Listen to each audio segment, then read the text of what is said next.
So when you start? I did. Okay, you started. Okay. So we're driving back right now, right? Where were we? We were in Glencoe. For Thanksgiving! Gobble, gobble, gobble, gobble, gobble! Have Sorry. you seen all those signs that have said? Yeah, we drove up to Ohio. Turkey means buckle, buckle. And it's like turkey says buckle, buckle. And I'm like, okay, it's cute. Anyway, so we're driving back from our Thanksgiving celebration with Diana's family. And so, on Thursday, we went out, we went by the mall, we went by Meijer, we went by Best Buy. It's just kind of cool taking in the Black Friday spectacle. And then it hit us, oh my god, it's not even Black Friday, this is Thanksgiving. What's happening? So then on Black Friday, I've been in a manga reading phase, big kick right now. So I thought, hey, why don't we go to Half Price Books? And it turns out they're having 20% off everything. I was like, okay, it's going to be great. So we go. Did you find anything? No. Diana spent all of her time over at Guitar Center. But before we went to Guitar Center, I was looking through, and guess what they had? They had the first few volumes of the original Yu-Gi-Oh! Series. They had Yu-Gi-Oh! Duelist, a bunch of those, but complete and in full, all 7 volumes I saw on the bottom shelf before some other little weeaboo girl almost came over and she bought some of the Duelist volumes. So God knows if I hadn't gotten there when I did, they could have been gone. Yeah, because I just realized it. Right I just realized it. Oh my goodness. But, so she was right there. Anyway, Yu-Gi-Oh!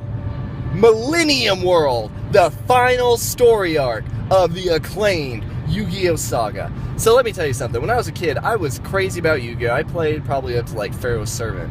But I got out of it because, I was just getting older. I started, I was getting ready for college and stuff like that. And it just kind of like went out of my mind along with a lot of other anime stuff. So I saw like Battle City, but I never saw anything past that. So I thought, okay, I'm living in Japan. I started buying some Japanese Yu-Gi-Oh! Cards. I was like, I want to buy the God cards in Japanese. I just felt like all these things. They had a Gachapon series, and I had to get all 7 Millennium items. It was all coming out of me. So when I was in Japan, I watched through the final arc of the anime, and I thought it was great. I was like, whoa, this is the stuff I've always wanted to see in Yu-Gi-Oh! All the stuff talking about the God cards, and the Pharaoh, and the Millennium items, and all that stuff. So, finally, I watched it while we were living in Japan, and, I thought it was pretty cool. But, where I've been collecting, I ended up picking up Hikaru no Go lately. I just bought Yu Yu Hakusho, and I've been feeling a lot of shonen stuff, because I've been reading it, and it's been great. It's been awesome. So in the back of my mind, Yu-Gi-Oh's been there. But then, so here on Black Friday, at Half Price Books in Florence, Kentucky, with 20% off, I see volumes 1, 2, 3, 4, 5, 6, 7 of Yu-Gi-Oh!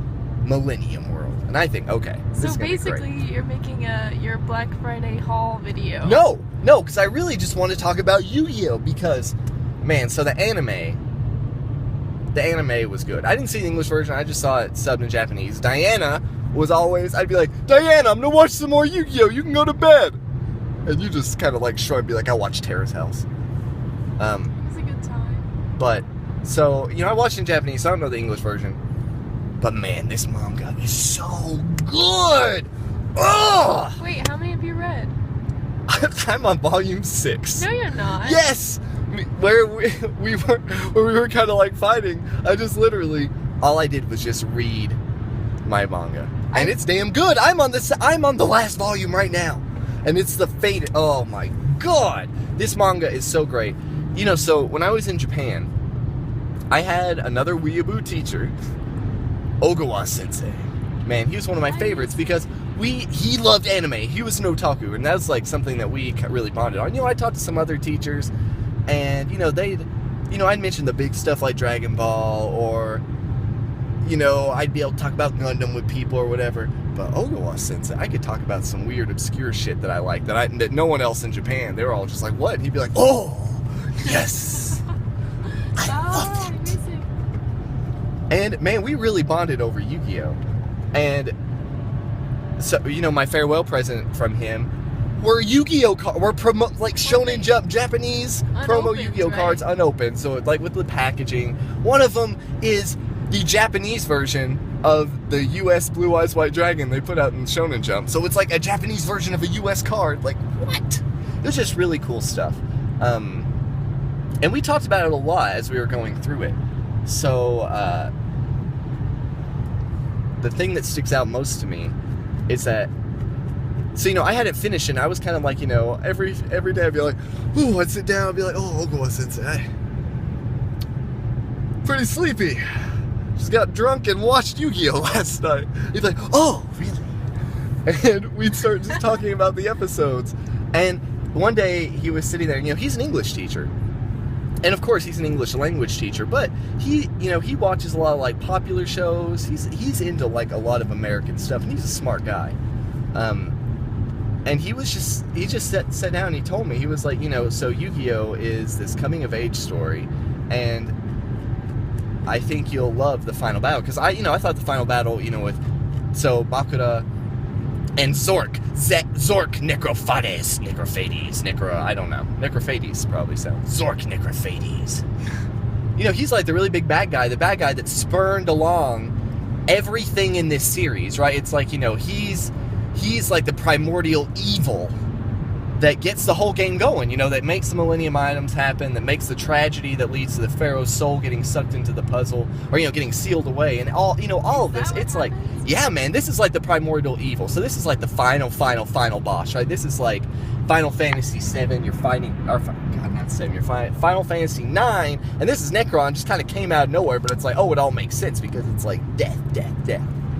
But anyway, he tells me that it's like, okay, you got all that. But you know what? At the end of the 6th volume, that's gone.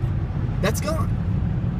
And it's like there's another final boss after that Ogawa Sensei, he just told me that it's a really, really great coming of age story. And he said to me, it's about becoming a man. And so I'm really excited to get into this last volume. So I guess this is kind of a preview. I can't review it if I'm not done with it, right? But man, I am so stoked to finish this last volume of Yu-Gi-Oh! Right? I'm like, because finishing the anime, I was like, yeah, man, this is great. But, whew, I'm stoked about the manga. This is going to be great. I guess, if it's really important to me, I'll let you know. Okay, thanks.